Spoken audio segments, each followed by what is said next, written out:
जो अपने नाम के आगे पासवान नहीं लगा सकता वो आजकल कह रहा है कि वह पासवानों का सबसे बड़ा नेता है। चिराग पासवान से भी बड़ा। नमस्कार, मैं प्रकाश चंद्रा और आप देख रहे हैं प्रकाश वाणी। दो तस्वीरें हैं आपकी मोबाइल स्क्रीन पर, जरा गौर से देखिएगा। यह रैली चिराग पासवान की है, हाजीपुर के अक्षयवट राय स्टेडियम की। संख्या इतनी थी कि चिराग पासवान गदगद हो गए और गाड़ी की छत पर बैठकर रामाशीष चौक से अक्षयवट राय स्टेडियम तक गए। वीडियो देखिए, आपको खुद अंदाजा लग जाएगा। हमारी दूसरी तस्वीर है जो बापू सभागार की है। भारत रत्न बाबा साहेब अम्बेडकर, बाबा साहेब भीमराव अम्बेडकर, जिन्हें भारत रत्न मिलने में भी 75 साल का इंतजार करना पड़ा कि कोई मोदी नाम का व्यक्ति प्रधानमंत्री बनेगा तो दलितों को उचित सम्मान देगा और बाबा साहेब को, भीमराव अम्बेडकर को भारत रत्न की उपाधि दी जाएगी।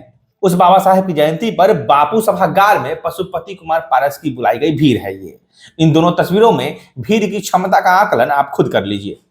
आज का विषय यही है कि चिराग पासवान के सामने पशुपति कुमार पारस की राजनीतिक हैसियत कितनी है, इस पर भी बात करेंगे।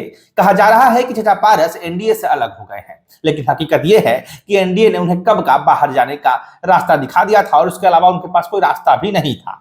लोकसभा के लाख कोशिशों के बाद भी एक भी सीट रालोसपा को, यानी राष्ट्रीय लोक जनशक्ति पार्टी को, अमित शाह ने नहीं दिया।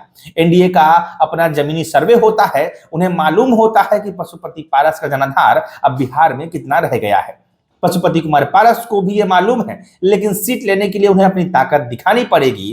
ताकत दिखाने के लिए भी कुछ ना कहीं करना पड़ेगा। पशुपति कुमार पारस ने बाबा साहब की जयंती पर दलित सेना के तत्वाधान में कार्यक्रम का आयोजन किया और कहा गया कि जो कि फिसड्डी साबित हुआ। पहली बात को, रैली को बड़ा दिखाने के लिए छोटी सी जगह चुनी गई, वरना पान समाज की तरह गांधी मैदान चुनते और बताते कि बिहार में कितने दलित उनके साथ है, लेकिन नहीं, और रैली फ्लॉप रही। इसका दूसरा कारण यह है कि जयंती कार्यक्रम के बाद भी न राजद और न ही एनडीए की तरफ से उनको कोई ऑफर दिया गया है।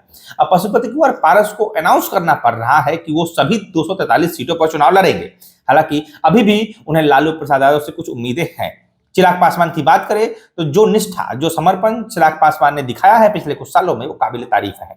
गठबंधन धर्म में समर्पण क्या होता है वो चिराग ने बखूब प्रस्तुत किया है। चाहे दिल्ली में बंगला खाली कराया गया हो, चाहे बिहार में विधानसभा चुनाव में मन मुताबिक सीटें नहीं दी गई हो, चिराग ने मोदी का हनुमान बनना हर हाल में स्वीकार किया है। उसी समर्पण का नतीजा है कि उन्हें 2024 के लोकसभा चुनाव में 5 सीटें मिली है और पांचों के पांचों चिराग पासवान ने अपने 100% स्ट्राइक रेट के साथ भाजपा को दिया है।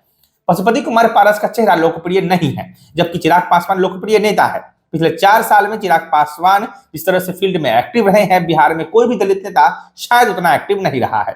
चिराग पासवान अब राजनीतिक रूप से भी परिपक्व हो रहे हैं, साथ ही चुनाव के हिसाब किताब का भी वो ठीक ठीक अंदाजा लगा पाते हैं। ऐसे में ये कहना कि पशुपति कुमार पारस चिराग पासवान को चुनौती देंगे, बचकानी बात है। जो पासवान होकर भी अपने नाम के आगे पासवान नहीं लगा सकता, वो पासवानों का नेता बनने का दाव खेल रहा है, वो भी रामविलास पासवान के बेटे के सामने, चिराग पासवान के सामने। ये बहुत ही मूर्खतापूर्ण बात है। खैर, आपको क्या लगता है?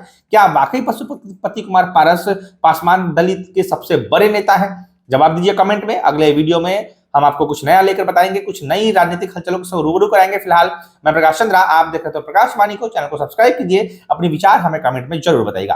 तब तक के लिए जुड़े रहिए हमारे साथ, देखते रहिए प्रकाश वाणी। धन्यवाद।